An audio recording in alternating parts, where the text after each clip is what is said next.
the mystery begins.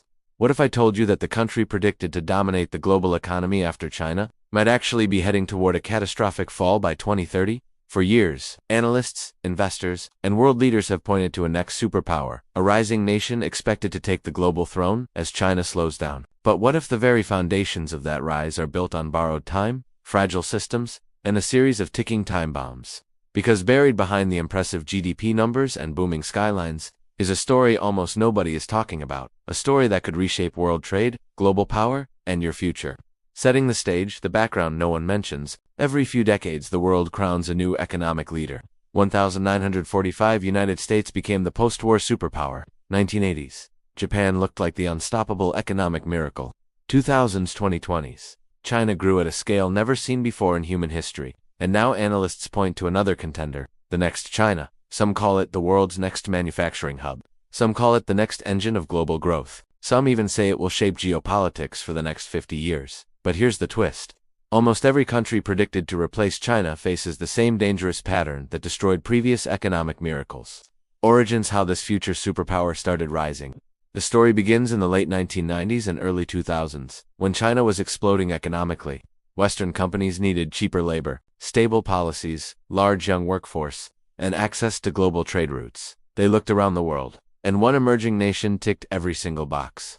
Foreign investment began pouring in. Factories opened in record numbers. Exports surged. Cities expanded faster than governments could track. This wasn't luck, it was strategy.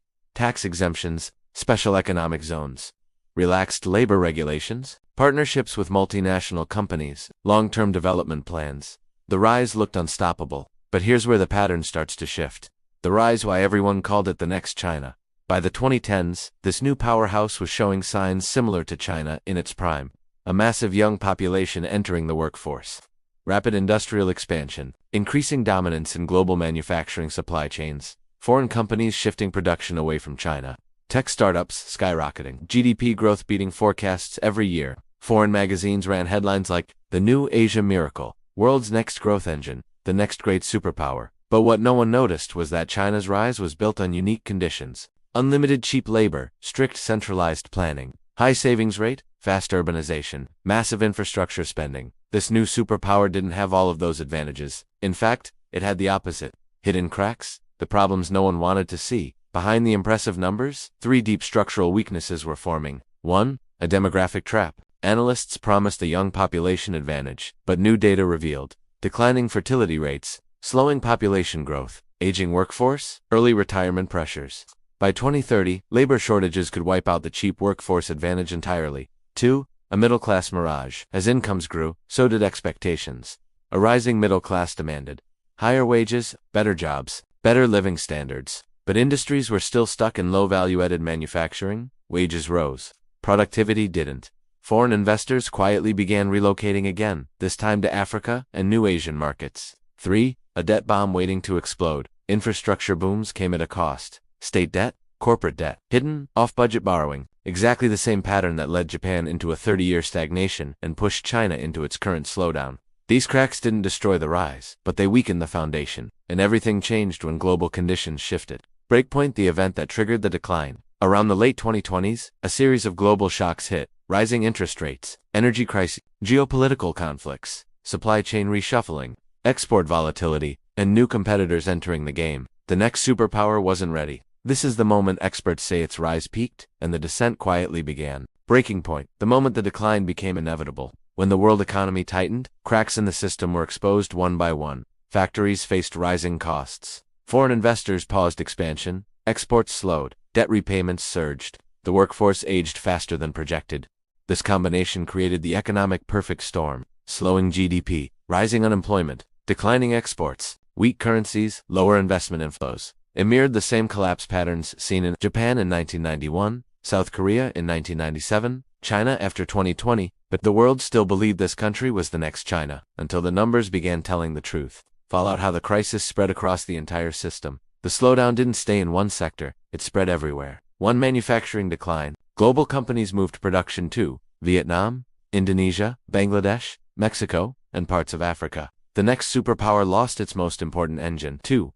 Real estate bubble burst. Years of overbuilding created empty cities, unsold units, collapsing construction firms, rising banking risks. Sound familiar? It's the same cycle China is now trapped in. 3. Currency instability. As investors pulled out, the currency weakened. Imports became expensive. Inflation surged. Consumer spending dropped. 4. Youth unemployment crisis. Millions of young graduates couldn't find jobs matching their skills. Frustration grew. Innovation slowed. Brain drain increased. 5. Middle class squeeze. The group that once celebrated the miracle now struggled with higher prices, stagnant income, rising debt, fewer opportunities.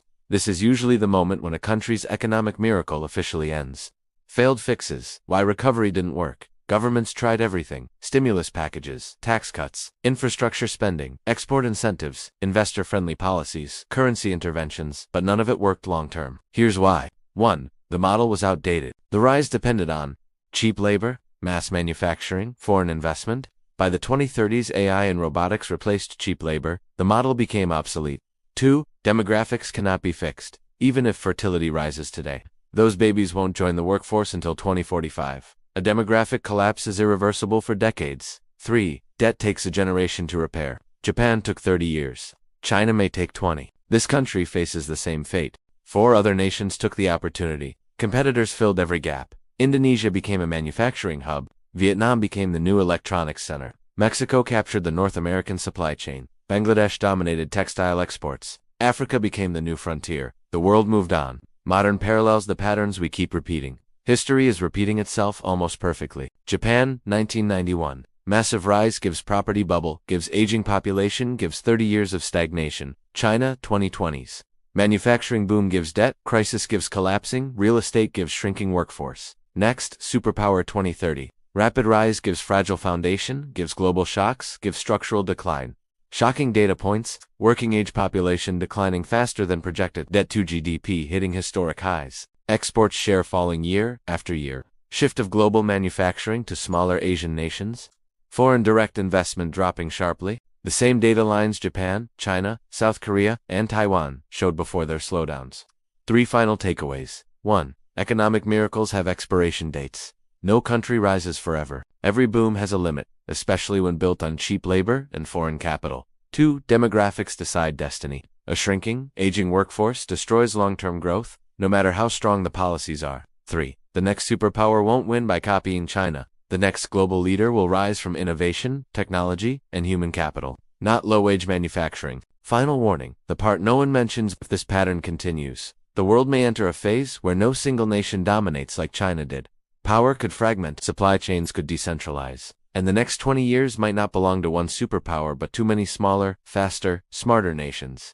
Call to action. If you want more deep, eye-opening breakdowns about global economics, rising powers, and the hidden forces shaping your future, like, subscribe, and turn on notifications, because the next episode might change the way you see the world.